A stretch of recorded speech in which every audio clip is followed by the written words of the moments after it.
This is a sample cover letter. It's always the same structure. You can see on the top there is your information and how you can be reached. Then there is the employer's name. Make sure that you spell that one right. Title and the address. And then there's the greeting with a colon, because that is a business letter. It's not a semicolon or a comma. Little detail, but I think it's important. Then you have about 3 paragraphs applying for this job, stating why you would be the person with the best suited for this job. And then you have a closing sentence and your name, and you assign it. Usually you want to mention that you attached your resume to this. If this is in an email, you wouldn't write the client's address. You just would put it into the email. But if you attach it to an email, you still need to put the address of the person you're talking to. If you don't know who you're writing to, you could say, "Dear hiring team," because if it's a big company, or "Dear team of the company so-and-so." You can also do that, "To whom it may concern," but I think it's a little lame and boring to say that. Maybe you can look on the web if you can find somebody's name. That was always going to be the best. So it's good to have a couple sample letters on your computer, sort of as called the canned conversation that you can pull up, because when you apply for the job, you might not have much time to write a whole nother letter. Don't want to wait 3 days. You want to apply right away.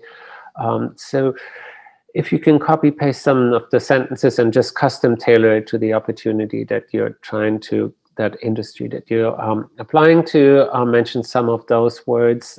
So in those 3 paragraphs, what you should say is you need to do, first of all, you need to do research about the industry. So you can find out how they're speaking. Do they have a company blog? You can find out what they're mentioning there, what they're interested in, what projects they're working on right currently. Then you need to put your experience in context to what they're working on, and see how you can find matches that you both aligned at the same topic. You can talk about your personal interests. Do you have a blog that you write about that's related somehow? That would be perfect. You can write that you have other skills that you learned from previous experiences.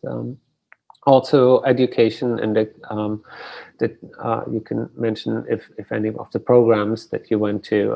Write a couple sample letters and store them on your computer so that you would be ready once you see a good opportunity. Just have some hypothetical companies that you would want to work for.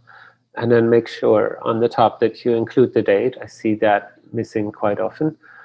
Make sure that you have the person's address, unless it's a cover letter inside the email already. Your address, very important, because people need to reach you. I've seen this too, that people forgot to put their phone number or email, depending on how you want to be reached. But if you can do both, it's best. And then sign it and double, triple spell check it. Make sure that you don't have any spelling errors, especially on the names of somebody in there. And then you could start by mentioning how you heard about this job. Maybe you do have people that you both know, but it's kind of dangerous if you put someone that works in the company and knows you. But I don't know if it can help or not, but ask that person before you mention it. Then make sure that you have the correct capitalization and punctuation, and spell it one more time. So I mentioned before, it's a business letter. Use the colon, the first here, the colon, not a semicolon, which is more of a casual letter, and not a comma, which is just like a friend's letter.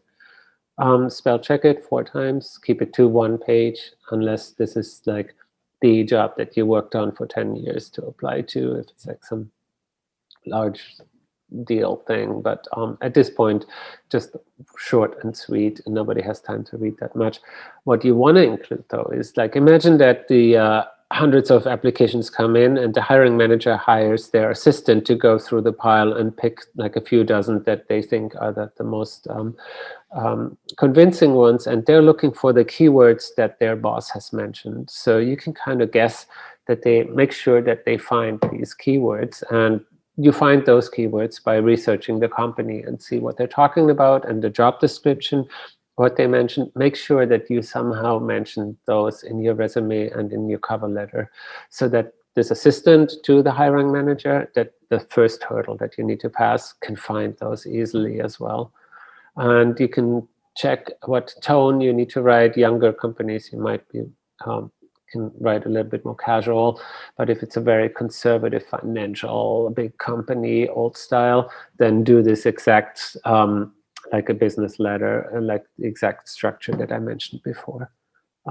So in this is a graphic design cover letter here. So even though the contact information is on the left, a little bit on the bottom, it's just a graphic design license that they took. The hierarchy is still, this is the first part is your name and contact information. Then the second part is the date, like the address of the employer and the greeting.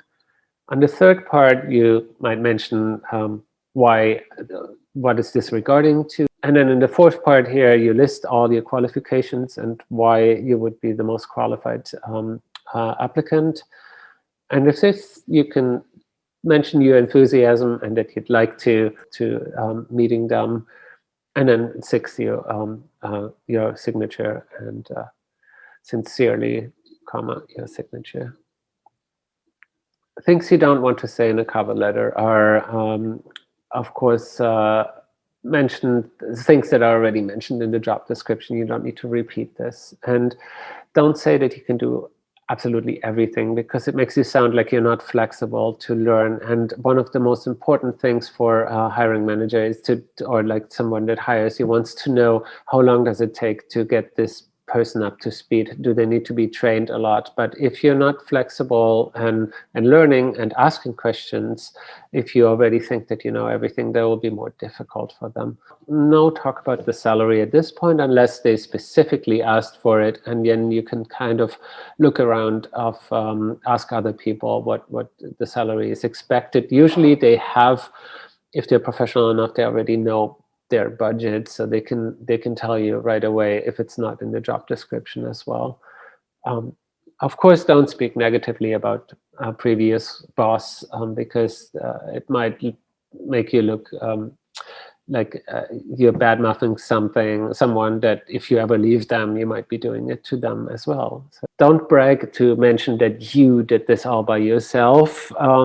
It's nice if you can mention your team and the opportunity they gave you, and that you worked with people, that you're a team player. You don't want to look too arrogant of mentioning that it was all about you at the time. Show enthusiasm, but don't mention that you really need this job to survive right now. But you still want to be very excited about it, of course. And sometimes it's just being at the right time, at the right place. Here's Jürgen Klopp, a famous soccer coach, and he said 300 years ago, I wouldn't not be a soccer coach because people didn't play soccer.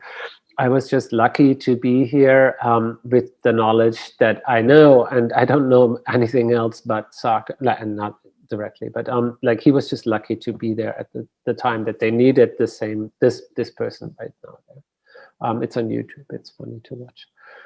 And I'd like short cover letters that just have a link to a resume, portfolio, website. I also like if somebody includes an Instagram.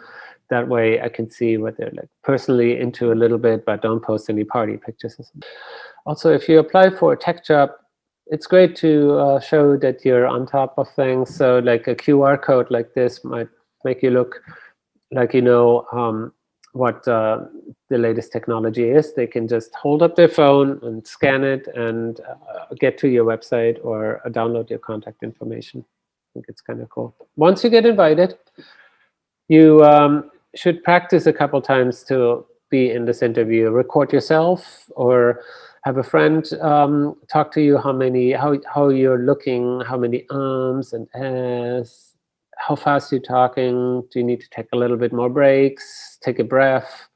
Quite often we dance around a lot. We don't notice this when we're nervous. We like try to stay on your feet, stay grounded.